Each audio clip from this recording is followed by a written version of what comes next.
안녕하세요. H채널의 한창훈입니다. 반갑습니다. 2018년도 12월 23일 비트코인 및 암호화폐 시황 방송을 시작하겠습니다. 예, 일단 어제 제가 여러분들한테 이제 마지막에 급한 약속이 있어서 나가면서 질문을 던졌는데요. 그 질문에 대한 답변은 이따 이제 맨 마지막쯤에 김도규님하고 이제 와사비님이 써주신 그 글을 이제 보면서 여러 의견들 써주셨어요. 다른 분들도 써주셔서 같이 이제 보면서 제가 같이 마지막에 정리하면서 제 생각을 말씀을 드리도록 하겠습니다. 그럼 일단은 먼저 오늘 그 송기봉님이 얘기해주신 댓글부터 바로 이제 읽어보도록 하겠습니다. 일단 비트코인 궁금증이 있으시대요. 비트코인은 발행량이 약 1700만 개, 최대 발행량 2100만 개, 그리고 이제 분실되는 물량들이 있고요. 리플은 현재 이제 400억 개, 그리고 최대 발행량이 이제 1000억 개죠. 그리고 은행이 이제 리플망을 사용할 경우 수수료 부담이 생기고 수수료 절감을 위해서 이제 리플을 소유할 수 있다. 이렇게 얘기를 해주셨고, 이렇게 해서 이제 금액을 이제 따져 보신 거예요. 금액을 따져 보셨고, 그 다음에 이제 희소성이 있어야지 성공하는 건지 아니면 발행량을 저렇게 늘려야 되는 건지, 리플이 비트코인과 비교해도 절대 싸다고 보여지지 않으니 말입니다. 기축 세력들은 가만히 이를 방관만 하는가 아니면 지분을 참여했는가 기득권은 있는가 이를 인정하려면 부의 원천이 뒤집어지는데, 그리고 이제 마이크로소프트랑 애플, 구글의 이제 현재 시총들을 써주셨고요. 이제 비트코인하고 리플이 앞으로 이제 가격이 상승했을 때 지금 현재 이제 430만원이라고 하고, 대략 10배 상승했을 때 760조 시총, 20배 상승하면 1520조, 30배 상승하면 2380조가 된다고 이제 써주신 거예요. 리플은 지금 현재 이제 16조의 시총이 400원일 때 16조인데, 여기서 이제 400억 개고요. 발행이 400억 개일 때. 근데 이제 여기서 10배 상승하면 160조, 20배 상승하면 320조, 30배, 그러니까 12,000원이 되면 480조, 480조에다가 추가로 이제 발행된 물량까지, 나머지 물량까지 하면 이제 1200조가 된다는 거예요. 1000억 개가 다 발행된다라고 하면. 근데 12,000원만 돼도 1200조인데, 그러면 이 시총을 넘잖아요. 마이크로소프트, 애플, 구글 이런 시총을 넘어섭니다. 그러면 이게 과연 가능할까? 이렇게 이제 생각을 하신 거예요. 일단 제가 제 생각을 일단 말씀드려볼게요. 왜냐면 저도 예전에 이제 처음에 시작할 때 주식 투자를 먼저 하던 사람이니까 당연히 이제 시총을 따져보게 됩니다. 시총을 따져보게 되고, 기존 이제 우리가 기존의 회사들의 시총과도 이제 비교를 해보는 거죠. 그렇게 해보면 너무 비싼 거예요. 너무 비싼 거고, 이게 과연 이렇게 될 수 있을까라는 이제 생각을 하게 됩니다. 의문이 드는 거죠. 시총이 너무 비싸다. 특히 리플 같은 경우는 이제 발행 개수가 많다 보니까 금액 자체가 과연 이게 10만 원이 될 수 있을까? 왜냐면 만 원만 돼도 지금 1200조인데 10만 원이 되면 1200조가 아니라 이제 1경 2000조가 되잖아요. 1경 2000조. 그러면 과연 이게 그러니까 12만 원이 됐을 때 이렇게 얘네들이 성장을 할 수 있을 것인가? 예, 가격이 올라갈 수 있을 것인가? 이제 이 부분을 우리가 이제 생각을 해보는 겁니다.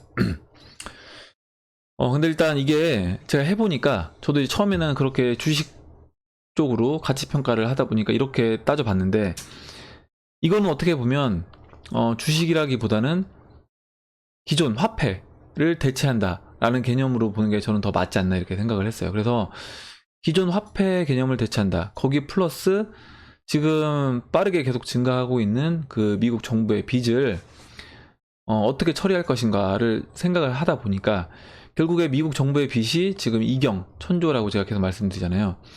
2경 1000조인데 21조 달러입니다. 그냥 1000원으로 했을 때도 2경 1000조인 거예요. 그렇기 때문에 그 돈을 기존 화폐 단위에서는 그 늘어나는 이자 속도 때문에 이거는 갚을 수가 없다는 거죠. 현실적으로. 그러면 그거보다 더 빨리 상승하는 그런 자산의 그 가치를 끌어올려서 그걸로 인해서 저는 이 빚을 갚아야 된다고 봤습니다. 그랬고, 그렇게 됐을 때 뭐 그게 이제 비트코인이 됐든 리플이 됐든 그걸로 인해서 미국 정부에 이제 빚을 갚지 않겠나. 그러면 결국 이제 2경 1000조의 빚을 갚고도 나머지 물량, 왜냐면 2경 1000조 되는 만약에 빚을 갚는다고 했을 때 갚고 나서 또 나머지 물량이 있어야지 그게 또 가치 저장 수단으로 쓰일 거 아니에요. 돈으로서 쓰일 수 있고, 그렇다고 하면 그 이상 사실 올라가야 된다는 거죠, 가격이. 그리고 제가 이제 몇 번 보여드렸는데, 전 세계의 베이스 머니와 이제 뱅크 머니, 기본 돈과, 예, 기본 돈과 은행에 있는 돈, 이것만 해도 이제 28조 달러와 50조 달러입니다. 이렇게 되면 거의 뭐 80조 달러인데, 우리나라 돈으로 하면 이제 거의 구경에 가까울 것 같아요. 구경, 8경 9경 사이 될 건데, 그러면 그 8경 9경이란 돈을 기존 화폐를, 어떻게 보면 기존 화폐를 대체해서 암호화폐가 그 역할을 해준다라고 하면, 암호화폐의 볼륨이 얼만큼 올라가야 될까라고 했을 때, 물론 우리 지금 사용하고 있는 화폐의 어느 범위까지 이 암호화폐들이 대체할 것인가, 이 계산에 따라서 저는 이 암호화폐 이제 시총은 달라질 거라고 보고 있고, 그렇다라고 하면 지금 1200조, 아까 제가 이제 1경 2000조 말씀드렸잖아요. 1경 2000조 또 12만 원이 됐을 때 1경 2000조인데, 지금 베이스머니와 뱅크머니가 아까 이제 8경 9경 이렇게 된다고 했습니다. 그렇다고 하면 이 12만 원도 리플이 불가능한 건 아니다라는 계산이 나오는 거예요. 만약에 이거를 그냥 우리 기존의 회사들 시총과 비교해 본다라고 하면 완전 이건 불가능해 보이는 거죠. 그렇지만 이거는 회사 개념이 아니다, 평가를 할 때, 이 가격을 책정할 때. 그래서 저는 이게, 저도 처음에 할 때는 이거 너무 리플은 발행 개수가 많아서 안 되겠다라고 생각했는데, 나중에는 발행 개수가 오히려 이거는 부족할 수도 있겠다라는 생각도 들더라고요. 그래서 그 부분에서 제가 갖고 있는 생각을 이제 말씀을 드렸습니다. 예, 그렇게 또 말씀을 드렸고, 다음 이제 보도록 할게요. 김동준님이 써주셨어요. 어제 이제 기사가 나왔잖아요. 업비트 퍼드 유발 기사에 대해 국내 세력의 작업인지 미국 쪽 세력의 작업인지, 아니면 둘의 연관 관계가 있을지 의문론적 접근이긴 한데 이런 생각이 들었습니다. 관련해서 이제 비니비니님도 써주셨고, 또 사무엘님도 관련된 내용을 써주셨어요. 어제 이제 업비트 관련된 기사가 이제 이슈가 됐었는데, 일단 뭐 이거는 음모론이라고 보기보다는, 언론은 어떻게 보면 사무엘님도 이렇게 내용을 써주셨어요. 그러니까 언론이 하는 행태가 대부분 이제 이런 식이라는 거죠. 자신들 언론에 스폰을 해주는 기업이라든가 스폰을 해주는 어떤 정치 세력이 있습니다. 배후에 분명히 있기 때문에 그 각 언론사별로 분명히 나눠지죠, 그 색깔이. 그래서 그 세력들의 스폰을 받는 언론들은 당연히 그 뒤 스폰의 어떤 요구에 맞는, 입맛에 맞는 그런 기사를 내보낼 수밖에 없다. 그렇다고 보면 우리가 그런 기사를 곧이곧대로 이제 들을 필요는 없다라는 거죠. 그 부분들 이제 여러분들께서 이제 의견을 주셔서 한번 그 부분을 이제 읽어봤습니다. 그리고 이제 조은진님이 이제 또 질문을 해주셨는데, 암호화폐 관련돼서 한국 정부에서는 아직도 무관심한 태도를 보이고 있는데요. 어찌 블록체인 폰이라든지 ATM에서 비트코인을 사용하는 것이 내년부터 지금 가능하다고 했고, 삼성도 블록체인 폰을 지금 만들겠다고 했기 때문에 그 부분을 얘기를 해주는 겁니다. 그래서 뉴스는 나오는데, 정부에서 암묵적으로 승인하는 것일까요? 또한 ETF 승인이 된다면 우리나라도 급격히 움직일 것으로 보이는 것인가요? 이렇게 이제 얘기를 해주셨습니다. 그래서 정부에서 이 시장을 완전 도박판이고, 무슨 예전 뭐였죠? 그 바다 이야기인가요? 뭐 그런 걸로, 바다 이야기가 맞나 모르겠네. 그런 걸로 이제 많이 한다고 했습니다. 그래서 그런 도박판으로 본다라고 하면, 당연히 그럼 도박을 할 수 있는, 지금 삼성에서 갤럭시 S10을 만드는데 그 도박 관련된 걸 만들진 않을 거라는 거죠. 그러면 결과적으로 이 시장이 어떤 시장인지를 정부는 이미 알고 있고, 그걸 이제 받아들일 준비를 하고 있다. 여기서 이제 저는 결정적인 거는 뭐냐면, 미국 정부가 승인하고 미국 기관들이 들어오면 당연히 우리나라는 자연스럽게 이제 따라갈 것으로 보고 있습니다. 예, 그렇게 보고 있고, 다음 내용 읽어볼게요. 임성재님이 이제 써주셨어요. 한번 이제 읽어보겠습니다. 일단 저의 경우는 이제 저랑 이제 시장 경제 시장을 보는 관점이 비슷하시대요. 저의 경우는 몇 년 전부터 달러를 모아왔고 1200원에도 팔지 않고 보유한 아주 지독한 존버족입니다. 매도를 잘 못해요. 부동산 폭락론에 한때 매료되어 부동산도 계속 월세나 전세를 사는데 이 부분도 저의 잘못된 관점 중에 하나라고 봅니다. 이런 분들 굉장히 많으시더라고요. 특정 자산에 대해 너무 부정적이거나 너무 멀리하는 것은 아니라고 봅니다. 적정한 포트폴리오를 꼭 구성하여 편안한 내 집 하나와 적정한 자산의 분배는 영상을 보면서 그리고 저의 투자 방식과 마음도 새롭게 변하고 또 배워나가고 있습니다. 부동산의 경우 몇 년째 폭락할 거라고 예상했었지만 매번 빗나가 버렸고요. 달러 자산도 역시나 폭등을 예상했지만 빗나가 버렸습니다. 그러나 지금은 뭔가 묘합니다. 제가 킥복싱 수련 중인데 싸움을 굉장히 잘하실 것 같아요. 예, 킥복싱 관장님마저 운동 중에 부동산으로 돈 먹기 참 쉽다. 여러가지 아파트 분양권을 알려주시는데 마치 작년 12월 커피숍에서 너도 나도 코인으로 돈 벌던 그런 얘기를 하던 시절이 떠오릅니다. 세력은 결코 개미가 잘 되어가는 모습을 용납하지 않을 것으로 생각됩니다. 언제나 헛된 바람을 넣어주고 그 바람과 함께 더 큰 것을 뺏어버리는 것이 세력의 역할이라고 생각됩니다. 지금 그 시기가 점점 가까워지며 특히 미국채 장단기 금리 역전은 그 시그널이라고 생각됩니다. 매번 후회와 아쉬움을 남겨줬던 저의 투자 방식이 내년, 내후년은 조금 빛을 보지 않을까 조심스럽게 생각합니다. 그리고 코인은 작년 3월에 시작했지만 연말에 못 털고 아직까지 존버하는 흑우 중에 흑우입니다만 바비리의 트윗 내용 그리고 여러 흑우들의 마음을 모아 끝까지 버티고 오래 살아남아 보겠습니다. 긴 글 읽어주셔서 감사합니다. 저는 흑우라고 생각하지 않습니다. 이런 분들이. 그리고 스팀이고요. 과연 차트나 시그널적으로 정보가 갈 수 있을까요? 76만 사토시입니다. 이렇게 써주셨는데 이거 스팀 얘기는 제가 차트를 얘기할 때 다음에 이제 얘기를 드릴게요. 스팀은. 그리고 지금 이렇게 이제 부동산 폭락론이 사실 나올 수밖에 없었어요. 부동산 폭락론이. 왜냐면 그동안 이제 그 미국 2008년도에 미국 돈이 너무 많이 풀렸기 때문에 사실 2008년도 그 서프라임 온 것도 어떻게 보면 그동안에 많이 풀렸던 그 돈으로 인해서 그 돈이 일정 부분 이제 회수되는 과정에서 이제 부채 위기가 나온 겁니다. 파생상품 문제로 인해서. 자, 어떻게 보면 미국 그 자산시장, 그 부동산 시장의 버블이었던 거죠. 근데 지금 그런 관점에서 이제 보던 사람들 입장에서는 양적 완화를 세 차례나 했어요. 그래서 돈이 더 풀렸습니다. 그러면서 부동산 가격이 계속 올라갔습니다. 올라갔기 때문에 볼 때마다 고점처럼 느껴지는 거죠. 부동산들. 그러면 당연히 어떻게 했어요? 제 주변 친구도 그렇게 했습니다. 뭐냐면 아파트 값을 팔고 지금 전세를 살아요. 전세를 살고 있는데 판 시점 대비 아파트 값이 2배가 올랐어요.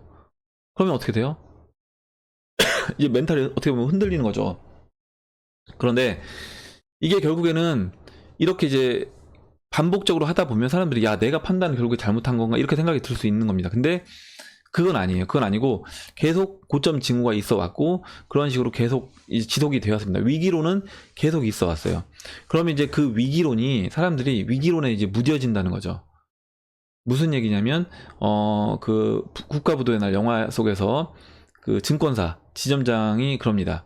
그 사표를 내는 유아인한테 야 너 같은 놈이 지금 처음인 줄 알아? 너 같은 놈 옛날에도 있었어. 그때도 위기라고 하고 때려친다고 하고 나가고 그때도 또 어떤 놈은 뭐 경제가 이제 파탄날 거다 하고 때려치고 나 그런 놈은 계속 있었어. 계속 있었는데 그런 사람이 있었지만 결과적으로 위기는 실제 오지 않았다. 너 봐라. 너 나가서 좀 있으면 또 너 기어 들어올 거다. 이런 식으로 이제 얘기를 하셨습니다. 근데 어때요? 그때 이제 결국에 우리나라 IMF를 맞이했습니다. 맞이했고 저는 지금 그 IMF보다 어떻게 보면 더 큰 위기가 온다라고 보고 있어요. 제가 뭐 위기를 조장하는 사람은 아니라 저는 제가 그냥 보는 관점에서 제가 이제 항상 말씀드리는 건 뭐냐면 지금 이 미국 국채가 꺾인 거 30년 만에 35년 만에 꺾인 거 이게 이제 저는 결국 이제 제가 어제 얘기했지만 100년 사이클이 돌아갔다라고 이제 보고 있는 겁니다. 한번 보여드리면 다시 한번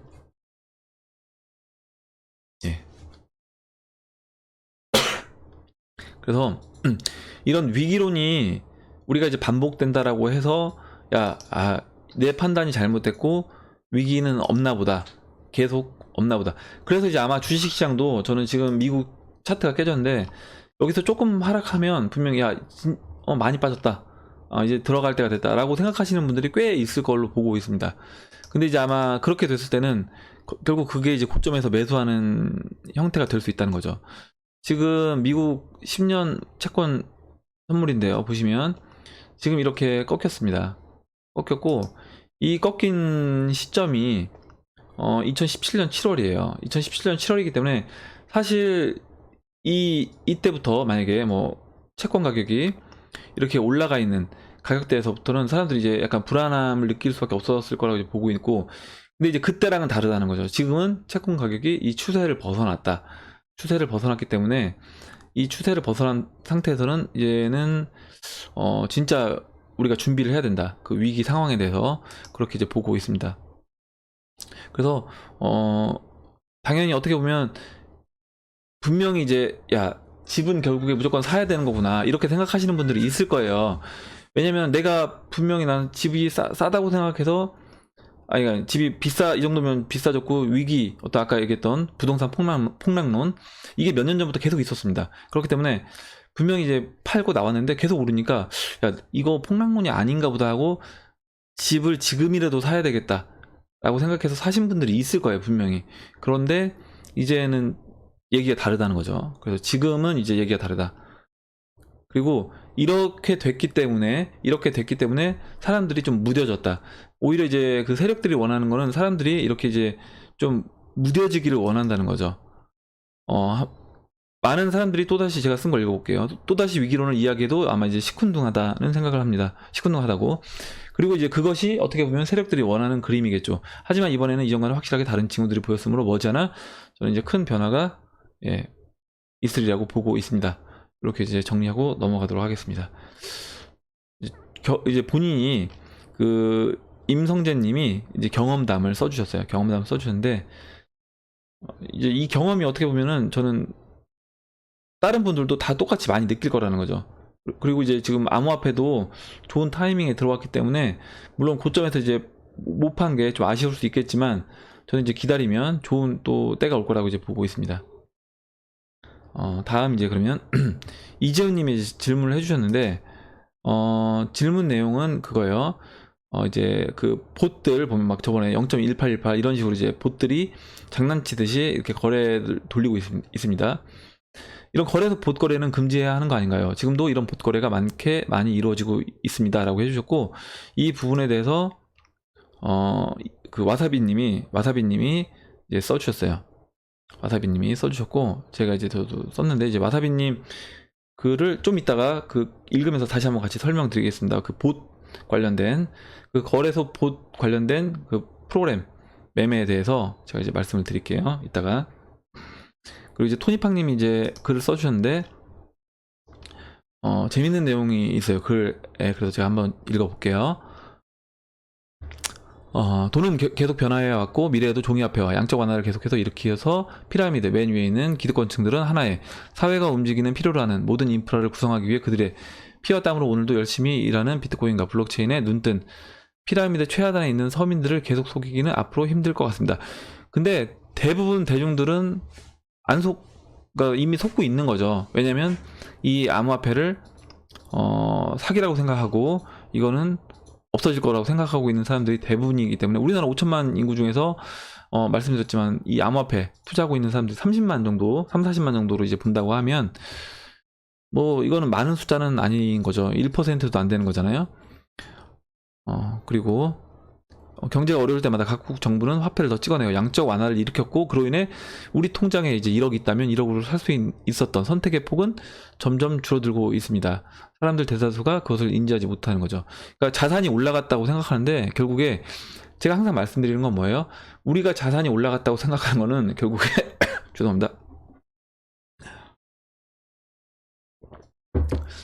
그 자산이 올라갔다고 생각을 할 수도 있지만 결국에 화폐 가치가 떨어진 거다. 그 자산을 평가해주는 가치 기준이 원화하고 달러기 때문에 그 원화와 달러 가치가 급격히 원화는 지금 99% 빠진 거고 달러는 95% 빠졌대요. 그러면 그 화폐 가치가 급격히 0으로 수렴되면서 그 수렴되면서 반대급부로 자산 가치가 올라가는 것처럼 보인다는 거죠. 그래서 어떻게 보면 빚을 내서 계속 부동산 투자했던 사람들이 돈을 벌었던 겁니다. 이제까지. 마찬가지 주식도 마찬가지고 이런 식으로. 근데 이게 한번 이제 어떻게 보면 정리가 돼야 되는 때가 왔다라고 보여집니다. 그리고 이제 그게 결국 이제 인플레이션이었던 거죠. 결국에는 이제 블록체인을 기반으로 한 암호화폐를 정해진 양만큼 발행한 후 정해진 발행량의 암호화폐의 수를 늘릴 수는 없기에 암호화폐 가격은 계속 앞으로 오를 수밖에 없지 않을까요?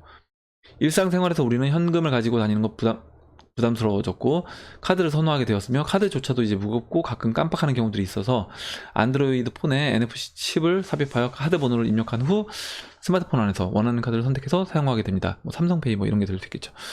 뭐 이런 것도 될 수 있고요. 그래서 이제 뭐 중국 같은 경우는 이제 QR코드를 사용하고 있고, 중국은 오히려 이제 위조 지폐가 난무했었는데, 이게 이제 QR코드가 되면서 오히려 이제 위챗하고 알리페이만 있으면 살 수 있다. 이렇게 얘기해 주셨습니다. 현금 한 푼 없이 중국에서 이제 3년 6개월 동안 사셨대요. 근데 이제 여기서 재밌는 얘기를 해주셨는데 뭐냐면, 읽어볼게요. 우리는 앞으로 행성을 오가게 되며 살 것이고, 무거운 지폐와 동전을 우주선에 실어서 지구인과 화성인과 교역하는 건 힘든 일입니다.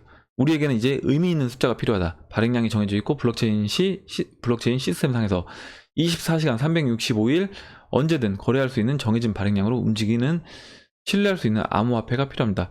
화성에서 생각해보니까 화성에서는 이제 공전 주기도 다를 거 아니에요. 그러면 이제 1년도 우리랑 개념이 다를 것 같네요. 그 시간 개념도 달라지겠고요. 그러면 당연히 아무 때나 어떻게 보면 거래할 수 있는 이런 시스템이 필요하다는 거죠. 이제 이런 얘기를 해주셨습니다. 그래서 그냥 우리 지구 안에서 우리 지구인들끼리 거래하는 것도 당연히, 야, 우리는 깨어있는 시간, 우리 대한민국 깨어있는 시간, 미국 깨어있는 시간이 다르잖아요. 이런 것처럼 우리가 깨어있는 시간에서만 거래하는 게 아니라 지구를 전체로 본다라고 하면 24시간 365일 이 시스템이 돌아가야 되는 거예요. 그래서 어떻게 보면 은행이 아닌 앞으로 이런 디지털 화폐, 가상화폐, 암호화폐가 이제 존재해야 되고 365일 24시간 돌아가야 된다. 거기에 플러스 이제 앞으로 얼마 전에 이제 그 뭐죠? 스페이스X 거기서 이제 로켓을 쏘아 올렸는데, 로켓이 그 1차 로켓이 쏘아 올려지고 다시 회수돼서 기지에 착륙하는 모습을 봤습니다. 그 비용을 이제 획기적으로 줄이기 위해서.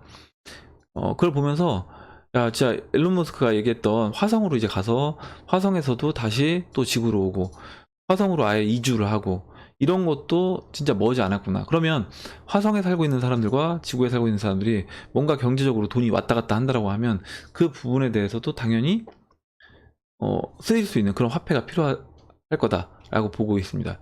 그 제가 얼마 멀지 않아 한두 달 전인가 어떤 외국 유튜버에서 그런 것도 봤어요. 뭐냐면 목성인가? 거기에 근처에 위성 중에 금이 있대요. 그래서 금이 그 양이 우리 지구에 있는 금 양의 엄청난 양의 금이 있대요. 지구에 있는 걸 통틀어도 더 몇십 배 뛰어넘는. 그래서 우주선을 쏘아서 그 위성을 이제 붙인 다음에 땡겨서 이제 지구로 가까이 갖고 온다는 거죠. 그렇게 되면 그 금의 가치가 급격히 떨어질 거다. 그런 이제 얘기를 하는 분도 있습니다. 그래서 그런 걸 본다라고 하면 우리가 지구를 한정져서 금을 봤을 때는 금이 귀한 어떤 자원이지만 또 전 우주를 통틀어서 보면 금이 또 많이 있을 수도 있는 거예요. 그렇기 때문에 그 부분에 대해서도 그렇게 따지면 금의 가치도 지금 우리가 생각하는 가치 기준을 다시 한번 또 평가를 해봐야 된다라고 생각을 해봅니다. 그래서 이제 그렇게 좀 재미난 얘기를 써주셨고, 나머지도 이제 읽어보면 전송 속도가 느린 문제는 1차적으로 보안이 철저한 중앙 서버에서 같은 지갑 어플을 써서 돈을 주고받은 후 2차적으로 필요시에 각자 거래소로 옮겨서 피아트 머니로 바꾸면 된다. 이제 이것도 이제 필요 없어지는 거예요. 어떻게 보면 이제 이것조차도 다 이거를 어떻게 보면 그런 암호화폐들을 서로 이제 호환할 수 있는 그런 블록체인 기술이 저는 나올 거라고 보고 있습니다. 네, 그래서 어떤 좋은 글을 토니팡님이 써주셨고요. 그리고 다음 글을 이제 보도록 하겠습니다. 충선이님이 이제 써주셨는데 1월에 벡터거래소가 이제 승인이 어렵다는 기사를 나왔는데 어떻게 보시나요? 이렇게 질문을 해주셨습니다. 그러니까 물론 제가 벡터거래소 승인이 나올지 안 나올지는 장담은 사실 아무도 못하죠. 그때 돼서 또 연기하겠다고 하면 할 말 없는 거니까요. 근데 우리가 이제 제가 말씀드린 건 뭐냐면 우리가 이런 이벤트라든가에 대해서 대하는 그런 자세를 생각을 해보면 일단은 되면 좋고 안 되면 말고 이 마음으로 해야 된다. 되면 좋고 안 되면 말고. 왜냐면 그 기대를 너무 많이 하게 되면 우리가 이제 실망감이 크게 되고 그 벡터 거래소가 됐을 때 무조건 이 가격이 올라갈 거라고 이제 생각하시고 뭔가 여러분이 무리하게 배팅을 한다라든가 투자를 그거에 맞춰서 단기 자금인데 이거 단기 자금인데 다 예를 들어서 2월 달에 나갈 돈이에요. 나갈 돈인데 이 돈을 야 1월 달에 벡터 거래소가 오픈하면 슈팅이 나와서 내가 이걸 한번 먹고 거기서 이익금 챙기고 그 다음에 해야 되겠다. 뭐 전세 자금 같은 거. 그런데 딱 했는데 벡터 거래소 연기되면서 오히려 폭락을 해요. 근데 2월 달에 돈을 나가야 돼요. 예를 들어서 전세 자금 빼줘야 되는데 그게 2억이에요. 근데 거기서 빠져가지고 뭐 1억 5천이 됐습니다. 어떻게 하실 거예요? 어쩔 수 없이 울며 겨자 먹기로 비트코인을 팔아야 된다라는 겁니다. 그렇기 때문에 항상 우리가 그런 이벤트에 대해서는 돼도 그만 안 돼도 그만 이런 마음으로 되면 좋고 안 되면 말고 이런 마음으로 하시고 그걸 가지고 어떤 매매 기준을 삼으셔서 배팅을 하시면 안 된다. 이 부분을 이제 말씀을 드리겠습니다. 그리고 다음 기사를 읽어볼게요. 와사비님이 이제 아까 그 봇 관련된 내용을 써주셨어요. 주식시장에서도 컴퓨터에 의한 봇 거래가 80에서 90% 이상 된다는 기사를 본 기억이 있습니다. 코인 시장도 더욱 활성화되고 있는 추세인 것 같습니다. 예, 맞습니다. 그리고 저는 이제 미국 코인베이스 프로를 이용하고 있는데요. 구매할 때나 팔 때 분할을 수작업으로 할 때 오류를 방지하고 감정 개입을 위해서 코인베이스의 API를 사용해서 자바 언어로 코딩해서 기존 개발자분이시기 때문에 봇을 만들어서 원하는 분할 매도를 거래를 내 컴퓨터 프로그램 봇에 맡기고 있습니다. 이렇게 써주셨어요. 그래서 예를 들어 코인을 대량으로 산다고 할 때 제가 원하는 대량 주문으로 인한 어떤 슬리피지를 방지하기 위한 중장기 소액 분할 매수이고 한꺼번에 매뉴얼로 사는 게 아니라 아주 조금씩 그때그때 최고 매수가 위치 근처에서 천천히 지정가로 줍는 겁니다. 이렇게 이제 써주셨습니다. 그래서 이런 봇이 생각을 해보시면 여러분들 이제 봇 거래가 이 가격을 왜곡하느냐 물론 안 좋은 부분도 있을 수 있어요. 거래소별로 이거를 악용하는 분명히 거래소가 있을 수 있습니다. 그 봇을 이용해서. 그러니까 예를 들어서 입출금을 막아놓은 상태에서 펌핑을 시키는 경우죠. 근데 생각을 해보세요. 만약에 입출금만 막지 않는다라고 하면 이 봇 거래는 좋은 거라고 보셔야 됩니다. 왜냐면 이런 유동성을 충분히 공급을 해준다는 거예요. 유동성을. 그래서 거래소 간의 어떤 차익 거래, 물론 이런 차익 거래로 돈을 번 분들이 많이 있을 겁니다. 저도 이제 옵션 거래를 그런 식으로 이제 했었고 지금 거래소별로 했는데 이게 계속 좁혀지고 먹을 게 계속 없어져요. 그 이유는 뭐냐면 이런 봇들로 인해서 그래요. 그럼 저 같은 경우는 당연히 봇이 있어서 안 좋다라고 생각할 수 있는데 아마 대중 여러분들 같은 경우는 그걸로 인해서 여러분들이 손해보는 금액이 줄어드는 겁니다. 생각을 해보시면 예를 들어서 이쪽 거래소 A라는 거래소와 B라는 거래소가 있는데 B라는 거래소가 프리미엄이 20%가 비싼 상태예요. 근데 봇 거래가 있으면 이 20% 비싼 거를 계속 매도를 때려서 좁혀줍니다. A 거래소와 이 B 거래소의 그 간격을 좁혀줘요. 그러면 B 거래소에서 매수하는 사람들은 원래 20% 비싸게 주고 사야 되는데 그게 아니라 A 거래소와 똑같은 가격에 살 수 있게 된다는 거죠. 당연히 그럼 20% 이득이 됩니다. 거기에 플러스 거래량이 없는 거래소들 생각해 보시면 거래량이 없는 거래소에서 만약에 여러분들이 이 가격이 진짜 거래인가 보다라고 생각하시고 잘못된 판단으로 예를 들어서 리플을 2,000원에 사시는 거예요. 그냥 매수 주문을 넣는데 2,000원에 매수가 아니면은 여러분들이 매수량하고 2,000개 주문하고 뭐 400원에 주문한다는 걸 반대로 한다거나 그 매수 주문과 매수 수량을 잘못 입력해서 오히려 여러분들이 비싼 가격에 매수를 하거나 너무 싼 가격에 매도를 하는 경우가 생깁니다. 근데 이때 봇이 있으면 그걸 완충작용을 해준다는 거예요. 그래서 여러분들이 어떤 잘못된 주문 실수로 인해서 손해볼 거를 봇이 방지해 줄 수 있다라고 이제 보셔야 되기 때문에 그 부분에 대해서 이거는 왜곡이 아니라 오히려 이제 어떻게 보면은 좀 합리적으로 저도 이제 거래를 할 수 있는 거고 그런 리스크를 이제 줄여주는 게 이제 이 봇의 역할이다라고 보시면 되겠습니다. 그래서 앞으로는 아마 이런 게 거의 없을 거예요. 아마 이렇게 거래소 간 차익이 거의 이제 존재하지 않을 거로 보고 있습니다. 물론 순간적으로 왜곡되는 어떤 문제들이 있을 수 있긴 하지만 거의 크게 나오진 않을 거다라고 보고 있습니다. 그리고 다음 보도록 하겠습니다. 사뮤엘님이 아까 이제 그 비니비니님하고 조은지님이었나요? 써주셨던 그 내용과 같은 거예요.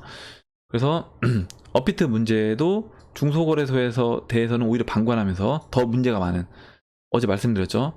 오히려 업빗보다 더 문제 많은 거래소들에 대해서는 문제를 안 삼거나 아니면 그냥 방관하면서 이런 기사를 갑자기 확 내보내는 거는 분명 이거는 뭔가 있다는 거죠. 그러니까 이거를 음모론적으로 안 볼 수가 없다라는 겁니다. 그리고 당연히 언론들은 제가 계속 말씀드리지만 그 스폰이 있기 때문에 그 스폰의 이익을 대변해서 얘기할 수밖에 없다는 거죠. 그래서 우리가 여러분들 뭐 여러 가지 면에서 우리가 한쪽 부분으로 치우쳐 있는 고정관념들이 분명히 있습니다. 그런 거를 이게 진짜 고정관념인지 아닌지 이 부분을 한번 생각을 해보셔야 돼요. 왜냐면 이게 내가 세뇌당한 걸 수도 있다는 거죠. 언론이라든가 기존 대중 매체에 우리가 세뇌당한 걸 수도 있다라고 이제 보셔야 된다는 겁니다. 그리고 3일님 이제 글 써주셨는데, 그 블록체인이 기술 탄생 배경이 과연 약자를 위한 기술일까? 블록체인 탈중앙화, 원본 보관, 복제 불가. 어떤 약자들이 좋아할 만한 요소가 있고, 그 비트코인 이제 탄생 배경도 2008년도 이제 금융위기를 바탕으로 해서 사이버펑크 운동이 이제 시작되면서 99%를 위한 어떤 화폐를 만들어보자. 1%가 아닌 1% 소수가 아닌 99%를 위한 화폐를 만들어 보자라고 해서 이제 시작이 되다 보니까 마치 약자를 어떤 대변하는 그런 화폐인 것 같지만 이거를 이제 파보면 파볼수록 그게 아니라는 걸 알 수 있고, 이미 이 시장도 거의 대부분 90%가 넘는 그 물량을 소수 3%에서 5%가 이미 이 시장을 장악하고 있는 게 이제 보여진다라는 겁니다. 채굴 쪽 시장도 마찬가지고, 이미 이제 비트코인이라든가 뭐 이더리움이라든가 다른 코인들도 마찬가지예요. 다른 코인들도 이오스도 마찬가지고요. 이미 기득권층이 어느 정도 상당량의 물량을 이미 다 확보를 해서 갖고 있다라고 보고, 대중들은 오히려 야 이거 도박, 사기, 무슨 다단계 막 이런 식으로 안 좋은 인식으로 이제 갖고 있는 거예요. 그렇기 때문에 그런 대중들 입장에서 본다라고 하면 결과적으로 그 세력들이 원하는 방향으로 대중들을 이미 끌고 갔다라고 이제 보고 있습니다. 그리고 예, 흥기봉님이 또 이제 써주셨는데, 한번 요거 이제 시장을 보시는 내용을 이제 써주셨어요. 기술적인 분석을 해서 중앙라인 통과 중에 뭐 다음 주 내로 450만원대에서 활로를 만들고 비트코인 외 다른 코인 장대 양봉이 터지면서 560만원대 단일봉으로 터치할 것으로 관측이 되신대요. 그냥 기대로 700만원대 뚫어버리면 좋을 텐데 이미 이제 진 바닥을 터치한 종목으로 쌍바닥을 외치는 건 좀 말이 안 된다, 이렇게 보셨고, 엄청난 기운이 오고 이번에 이제 다우 하락을 보면서 이제 비트코인 쪽에서 이제 장대 양봉이 나오지 않을까 이렇게 이제 보신다고 얘기를 해주셨습니다. 그래서 뭐 저랑 이제 계속 시각이 비슷하세요. 뭐냐면 이제 제가 시나리오 첫 번째가 된다고 저도 이제 좀 더 확률이 계속 올라가고 있는 게 여러 가지 이제 정세 상황도 그렇고, 지금 제가 이제 지난 시간에 이제 다우 지수랑 나스닥 지수를 보여드렸잖아요. 다우 지수가 채널 상단부를 깨면서 이 음봉이 굉장히 큰 폭으로 지금 음봉이 나왔습니다. 주봉 음봉이 꽤 큰 폭으로 나왔기 때문에 이 얘기는 뭐냐면 그 반대급부로 이 암호화폐 시장으로 장대 양봉이 충분히 나올 수 있는 그런 여건이 마련됐고, 그렇다고 하면 첫 번째 시나리오대로 이제 흘러갈 수도 있지 않나 이렇게 이제 생각을 해보고 있습니다. 물론 어디까지나 이거는 이제 지금 제가 읽어드린 거는 송기봉님 의견이고 또 제 개인적인 의견이기도 한 거예요. 이거를 여러분들 100% 이제 신뢰하시면 안 되는 거고, 그러니까 참고만 하셔야 되는 겁니다. 그리고 다음 내용을 이제 읽어볼게요. 다음 내용은 다음에 아스트라케이님이 어제도 이제 좋은 내용을 써주셨고, 어제 그 박성준 교수님이었죠? 그 교수님이 써주셨던 블록체인과 이제 암호화폐 관련된 내용을 써주셨고, 제가 이제 마지막으로 어제 그 정리를 그러니까 질문을 여러분께 드리고 그 다음에 이제 방송을 마감했는데, 한번 아스트라케이님이 써주신 내용하고 그 다음에 이제 그 김도규님이 써주신 내용을 한번 같이 읽어보도록 하겠습니다. 암호화폐 발행과 관련해서 퍼블릭과 프라이빗 블록체인에 대한 의심을 갖는 분들이 계실 것 같아 어제 이어 썼습니다. 현재 세상은 인터넷으로 연결되어 있습니다. 각각의 회사 또는 단체는 인트라넷을 구성하여 이 인트라넷은 인터넷에 연결이 됩니다. 그리고 현재 이제 가까운 미래 세상은 글로벌 실내 컴퓨터 주피터, 이게 이제 퍼블릭 블록체인으로 연결되어 있습니다. 각각의 회사에서는 프라이빗 블록체인을 구성하여 이 글로벌 신뢰 컴퓨터에 연결됩니다. 현재 블록체인의 문제점은 블록체인은 넘어야 할 기술적인 한계가 많고, 대표적인 것이 이 블록체인 간의 연결이 잘 안 된다는 문제입니다. 그러니까 뭐 이더리움 블록체인 간, 뭐 이오스 서로 이제 소통이 안 되고, 뭐 퀀텀, 네오, 이게 막 상호 이런 식으로 각각의 이게 어떤, 우리가 도시라고 하면 이 도시 간에 그 도시와 도시를 연결하는 이런 고속도로가 잘 소통이 되어 있어야 되는데, 그런 게 이제 안 되어 있다는 거죠. 그런 거를 이제 연결할 수 있는 게 필요하다. 그래서 다양한 블록체인 네트워크가 등장하고 있는데, 서비스나 가치 교환이 안 되는 문제가 있습니다. 이더리움 운영체제 앱인 크립토키티에서 비트코인으로 결제가 안 되는 문제가 바로 그 예입니다. 현재 토큰들은 블록체인 밖을 벗어나고 토큰 간 가치를 연결하는 방법은 바로 중앙화된 거래소를 통해서 우리가 교환하는 것 뿐이기 때문에, 그래서 이제 거래소는 블록체인 간의 경제를 연결합니다. 여기서 한 가지, 거래소를 폐쇄하겠다는 발생은 블록체인 생태계를 없애겠다는 것입니다. 프라이빗 블록체인은 암호화폐가 필요 없는가? 그리고 프라이빗 블록체인들은 암호화폐를 발행할 수도 안 할 수도 있습니다. 그러나 이 프라이빗 블록체인들도 서로 연결되어 경제활동을 수반하게 되면 반드시 암호화폐가 이제 필요하다. 법인 간의 상거래 시 결제 시 화폐가 필요한 것처럼 이렇게 얘기해 주셨습니다. 뭐냐면 이런 분들이 있어요. 그러니까 프라이빗과 뭐 퍼블릭, 그리고 퍼블릭도 화폐가 필요하지 제가 어제 말씀드렸죠. 화폐가 필요하냐, 이걸 법정 화폐로 대체할 수 있느냐.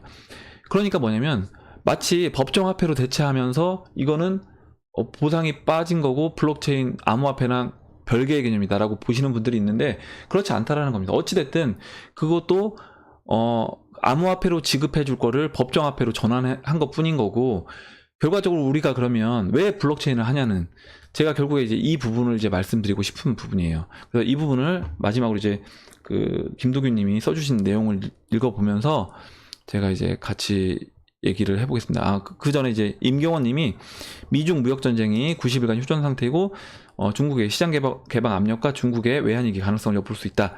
90일간의 기간 동안 벡터거래소 오픈이 있고, 벡터거래소 오픈은 SEC 승인이라고 볼 수 있다면 미국이 가상화폐 시장을 주도하겠다는 뜻이겠죠. 그렇다면 중국도 시장 개방 압력과 다가올지 모르는 외환위기를 해칭하기 위해서 가상화폐 시장을 미국과 맞춰 개방할 수 있는지 궁금합니다. 그래서 이 부분은 이미 이제 중국에서, 저는 지난번 기사에서 상인들이 암호화폐 결제로 이제 받을 수 있다라는 어떤 중국 법원의 판결이 나왔습니다. 그리고 중국이 이제 7위안을 넘게 되면, 저는 기존 그런 환율 위기를 겪고 있는 나라들처럼 중국도 암호화폐 시장을 개방할 수밖에 없다라고 이제 보고 있습니다. 이렇게 이제 그리고 김도균님하고 이제 또 와사비님도 어제 관련된 내용에서 좋은 글을 써주셔서 제가 이 부분을 같이 세 분 거를 일단 볼게요. 같이 읽어보겠습니다. 읽어보고 이제 마지막으로 정리를 해드릴게요. 화폐의 가치, 이거는 이제 와사비님이 써주신 글입니다. 피아트 머니는 국가, 정부에 대한 신뢰에 기반해서 만드는 거죠. 그렇다고 하면 피아트 머니도 국가 정부가 신뢰를 못 받으면 망할 수 있다. 키프로스가 그 은행 뱅크런이 일어났던 것처럼, 그리고 마찬가지로 지금 베네수엘라가 국가가 신뢰를 못 받고 정부가 신뢰를 못 받으니까 이런 식으로 하이퍼 인플레이션이 일어나는 것처럼 피아트 머니도 마찬가지예요. 그리고 리니지 아덴, 게임 관련된 것은 뭐냐면, 결국에 우리가 리니지에서 아덴을 모아가지고 그걸 가지고 또 화폐를, 우리 법정 화폐로 바꿔서 사용하는 거는 이 운영하는 회사가, 리니지가 이 아덴을 적정하게 할 거다라는 그 리니지 회사에 대한 믿음을 갖고 하는 겁니다. 얘네가 계속해서 그걸 막 만들어내고 풀어낸다라고 하면 그 아덴도 가치가 없어지겠죠. 비트코인 및 이 기타 아류, 수학적으로 설계된 이 트러스트 리스, 퍼미션 리스,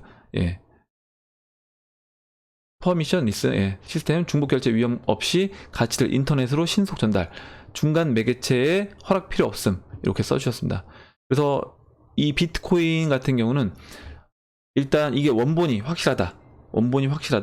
그리고 이거를 인터넷으로 전달할 수 있고, 중간에 P2P 개념으로 중간에 어떤 기관이라든가 감독기관이 필요 없다라는 겁니다. 이게 이제 비트코인인 거죠. 이게 바로 블록체인인 거고.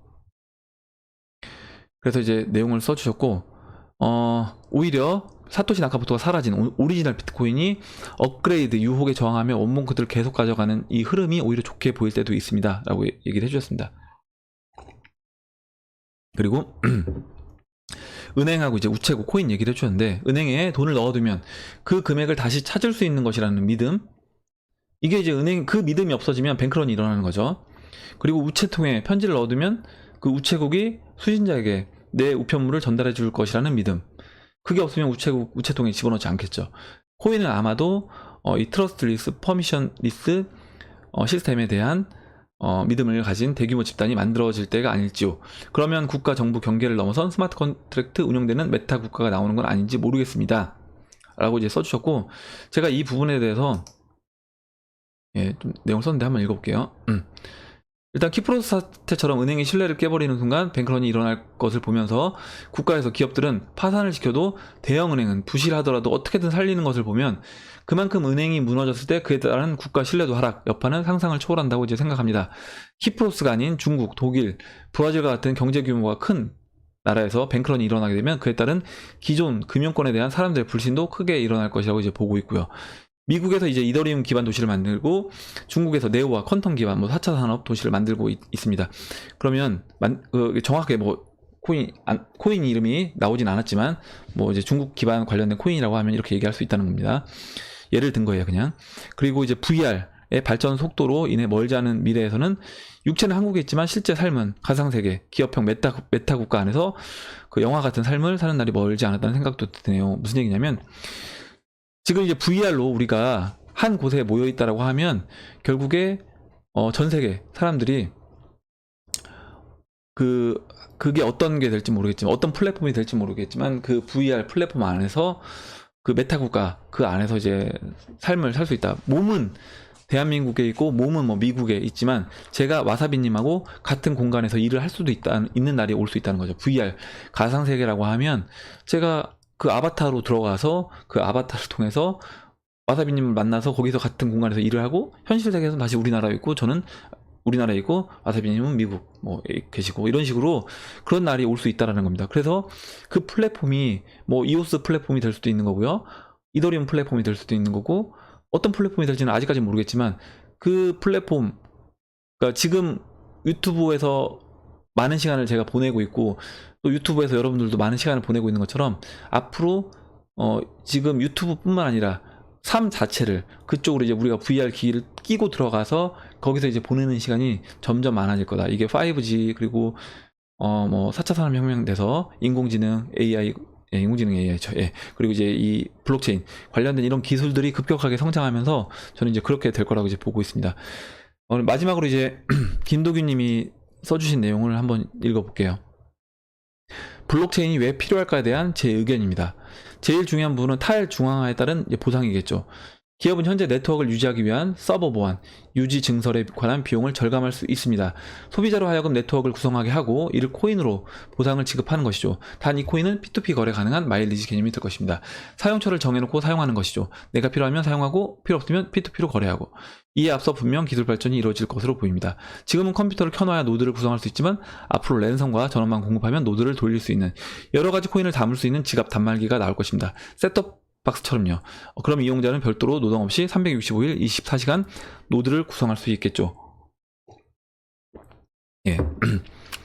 정부기관이 사용한다면 실시간으로 보다 많은 참여자들이 정보를 수집함으로써 기존에 이용했던 설문, 전화, 인터넷 조사 같은 그러니까 국가 입장에서 봤을 때 얘기를 해주신 거예요. 이런 걸 이제 절감할 수 있다. 국가가 이제 블록체인을 이용했을 때요. 그러면 결국에 지금 수많은 공무원들 비용을 지불하고 우리가 쓰는 이런 사회적 비용을 절감할 수 있다는 겁니다. 참여자들에게 정부 코인을 보상함으로써 지급함으로써 정부가 지정한 마켓에서만 사용하게 한다면 많은 참여를 실시간으로 이끌어내고 양질의 데이터를 수집할 수 있겠죠. 기업도 마찬가지고요. 그리고 이제 왜 꼭 보상을 암호화폐로 해야 할까? 법정화폐로 하면 안 되냐는 거죠. 위에서 말한 내용과 이제 밀접한 관계가 있다고 생각합니다.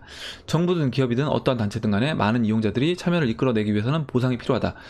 단 이 보상으로 받은 코인은 P2P 거래가 가능한 마일리지 개념이 될 것입니다. 여담이지만 개인정보보호법이 날이 갈수록 강화되고 있는 추세입니다. 내가 생산한 모든 정보의 주체는 나이기 때문에 그 누구도 나의 동의 없이 내 정보를 수집할 수 없죠.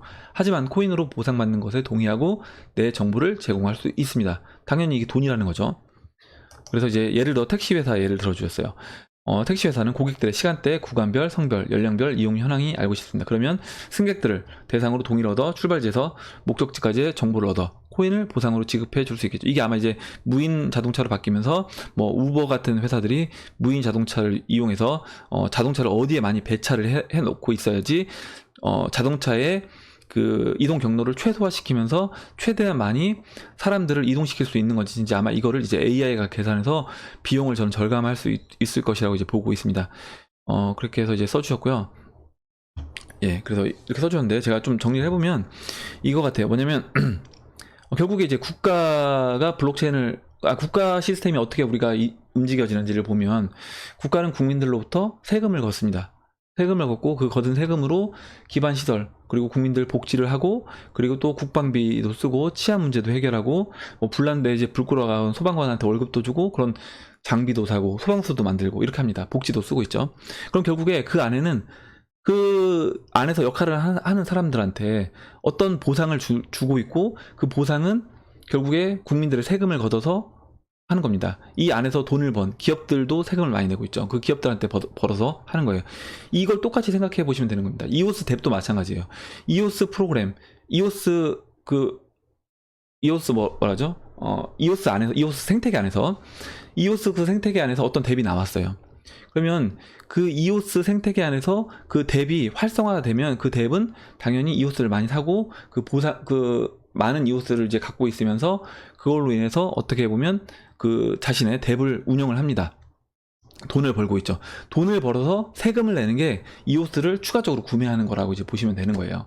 그렇게 돼서 이제 이오스 생태계가 돌아가는 게 우리 국가 시스템이 돌아가는 거랑 아까 제가 말씀드렸던 세금으로 인해서 국가 시스템이 돌아가는 거랑 결국에 똑같다. 기업은 소비자로부터 어떤 제품이나 서비스를 제공해주고 그 제품과 서비스를 제공해준 대가로 돈을 받는 거죠. 돈을 받고 그게 이제 이오스 코인이 될 수도 있는 거고요.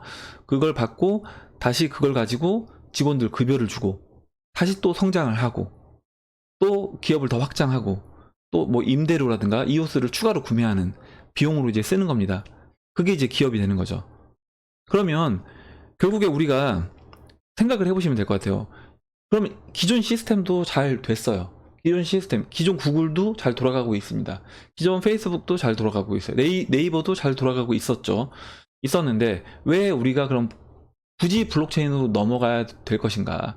왜 굳이 국가 시스템에 블록체인을 얹어야 될 것인가? 이 부분을 한번 생각해 보면 좋을 것 같아요. 그러니까 물론 다 여러분들도 각자 생각을 하고 계실 겁니다. 그러니까 제 생각을 한번 말씀드려 보면 네이버도 잘 돌아가지만 네이버가 지금 저는 앞으로 점점 살아나기가 쉽지 않을 거다라고 보고 있습니다. 왜냐면 예전에 저는 다음을 썼었어요. 이메일을 다음으로 쓰면서 다음을 쓰다가 다음 카페를 활용했죠. 근데 제가 이제 다음 카페에서 보면 카페에서 뭐 상업적인 활동을 못하게 하고 상업적인 활동을 하게 되면 그 카페 주인장은 다음에 돈을 냈었습니다. 네이버도 처음에 뭐 그런 식으로 정책을 폈던 것 같아요. 근데 지금은 안 그런 것 같은데 그런 식으로 자신들이 그 카페에서 어떤 양질의 컨텐츠를 내주는 것에 고마워하지 않고 그 양질의 컨텐츠를 사람들이 보기 위해서 들어왔을 때 자신들이 네이버에서 광고를 막 무작위로 막 올리잖아요. 그거를 거기 유저들이 봐주는 거를 고마워하지 않고 거기다 또 비용을 지불시켰습니다. 근데 오히려 지금 유튜브는 어떻게 하고 있어요? 유튜브는 그게 아니라 컨텐츠를 올려주는 사람들한테 비용 지불을 안 시킵니다. 제가 컨텐츠 올릴 때 아무리 용량이 큰 어떤 컨텐츠를 올려도 비용 지불을 하나도 안 해요. 근데 어떤 플랫폼들은 비용 지불을 시킨다는 거죠. 당연히 그러면 그 시장에 있는 사람들은 다른 시장으로 넘어올 수밖에 없습니다. 네이버 블로그에 아무리 좋은 글을 써도 돈 못 받아요. 물론 일부 진짜 쭈꾸리만큼 받는 분들 계시겠죠. 거기서 나름대로 상업적인 어떤 마켓을 만들어서 자신들이 이제 그걸 이제 유저가 많이 확보된 상태에서 카페라든가 블로그에서 거기서 이제 자신들이 또 먹거리를 찾아야 되는 겁니다. 근데 유튜브는 그게 아니라 내가 여기서 내 이 유튜브 컨텐츠만 봐주는 사람만 있다고 하더라도 그걸로도 이제 돈이 되는 겁니다. 그렇기 때문에 많은 양질의 컨텐츠를 만들어내는 크리에이터들이 이쪽 시장으로 급격히 넘어오고 있고 양질의 컨텐츠가 당연히 많다 보니까 사람들이 네이버에서 검색 안 하고 이제 검색 자체를 옛날에는 뭐 블로그라든가 이런데 그림이라든가 글로 된 컨텐츠를 검색해서 내가 정보를 얻었는데 그게 아니라 사람이 그냥 동영상으로 찍은 이걸 가지고 컨텐츠를 정보를 얻고 있습니다. 그래서 유튜브에 머물러 있는 시간이 저도 제가 방송을 해서뿐만이 아니라 방송을 하기 전에도 네이버에 머물던 시간보다 훨씬 많아졌다는 거예요. 제가 이 말씀을 지금 왜 드리냐면 갑자기 결국에 우리가 왜 유튜버로 왔냐는 거죠. 결국엔 양질의 컨텐츠가 있고 그 보상이 더 그 전 시스템보다 잘 돼 있기 때문에 왔다는 겁니다. 그러면 만약에 생각을 해보세요. 어떤 블록체인 플랫폼이 있는데 그게 유튜브랑 똑같은 컨셉이라고 하고 거기서 컨텐츠를 제가 동영상을 올렸을 때 그게 블록체인 상에서 돌아가요. 블록체인 상에서 돌아가고 만약에 보상을 받는 게 지금 유튜브는 뭐예요? 중앙화되어 있습니다. 어찌됐든 간에 중앙화되어 있고 보상을 주긴 하지만 자신들이 서버를 직접 운영하고 자신들의 직원들한테 급여를 주고 그 건물 임대료를 내고 하고 있습니다. 근데 이 비용을 획기적으로 줄일 수 있는 거예요. 블록체인 상에 올리면은 이 비용을 획기적으로 줄이고 어떤 조건이 됐을 때는 자동적으로 나갑니다. 만약에 구글 같은 경우는 애드센스랑 연결돼서 그 애드센스라는 회사에 또 비용을 지불해주고 광고비를 하고 그 중간 또 역할을 하는 회사가 중간에 또 있어요. 근데 블록체인은 뭐예요? 스마트 컨트랙트라는 게 결국에 어떤 조건이 됐을 때는 그 비용을 일정 부분 알아서 그 조건에 맞는 계약자들에 한해서 지불해 주는 겁니다. 만약에 크리에이터 그리고 그 크리에이터가 만든 컨텐츠에 출연한 출연자 아니면 감독 이런 사람들한테 일정 부분 수익을 우리가 딱 값을 정해놓고 그 입력대로 배분하겠다. 이 컨텐츠의 수익을 그렇게 됐을 때 자동으로 어떤 사람이 그 컨텐츠를 보자마자 그 수익 배분이 자동으로 일괄적으로 처리가 된다라고 하면 얼마나 그 비용을 획기적으로 줄일 수 있는 거예요. 거기 일하는 사람도 획기적으로 줄여주고. 그렇기 때문에 저는 결국에 블록체인 상으로 넘어갈 수밖에 없다. 거기에 플러스 만약에 이 시스템 여러분들 지금 양질의 어떤 컨텐츠 여러분들이 댓글을 달아주고 계신 겁니다. 저는 여러분들한테도 보상이 가야 된다고 봐요. 그게 결국 이제 스팀이고 스팀이 저는 나중에 무슨 일을 낼 거라고 보고 있는데 물론 스팀보다 더 편리한 어떤 그런 개념의 비슷한 컨셉의 또 뭐 플랫폼이 나올 수 있긴 하지만 유튜브도 마찬가지예요. 만약에 유튜브를 보는 사람한테도 보상을 주고 유튜브에서 댓글을 쓰는 사람한테도 보상을 주고 뭐 양질의 댓글을 써서 좋아요를 많이 받은 사람한테는 또 그 컨텐츠 그 플랫폼에 있는 코인을 지급을 해준다라고 하면 유튜브라는 이 회사도 저는 언제 망할지도 모른다. 만약 그런 게 진짜 모든 사람들이 그쪽으로 들어가는 그 VR로 해서 VR로 해서 그런 식으로 구현될 수도 있는 거고요. 그렇기 때문에 결국에는 우리가 기존 생활도 쓸 수 있었습니다. 기존 다음에서도 쓸 수 있었어요. 뭐 네이버도 쓸 수 있었어요. 근데 다음에서 네임에서 저 같은 경우 구글 유튜브로 옮겨왔습니다. 이런 것처럼 여러분들 쭉 생각해 보시면 옮겨왔을 거예요. 그리고 우리가 전화기도 옛날에는 집전화, 공중전화 사용하다가 삐삐 사용하다가 그 다음에 그냥 핸드폰 시티폰 사용하다 지금 스마트폰으로 넘어왔습니다. 물론 그때 삐삐 사용할 때도 삐삐로도 만족을 했었어요. 충분히 그 전보다 훨씬 편리하다고 생각했었는데 더 편리한 게 나오니까 더 편리한 시장으로 넘어가는 거죠. 저는 블록체인도 마찬가지라고 봅니다. 지금 우리 기존 시스템도 쓸 수 있습니다. 그리고 쓸 수 있지만 이 블록체인으로 가게 되면 비용을 획기적으로 줄이고 그 안에서 공정하게 더 나눠줄 수 있다는 거예요. 수익 배분이라든가 이런 걸.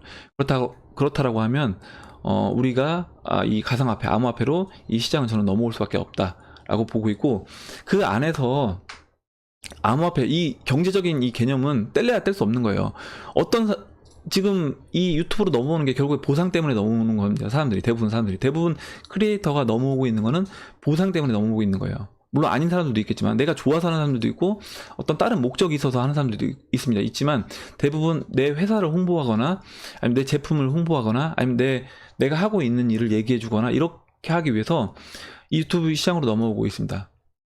그렇다라고 보면 앞으로 저는 모든 시장은 이런 식으로 이제 움직일 거다라고 보고 있고 블록체인과 암호화폐는 뗄래야 뗄 수 없다.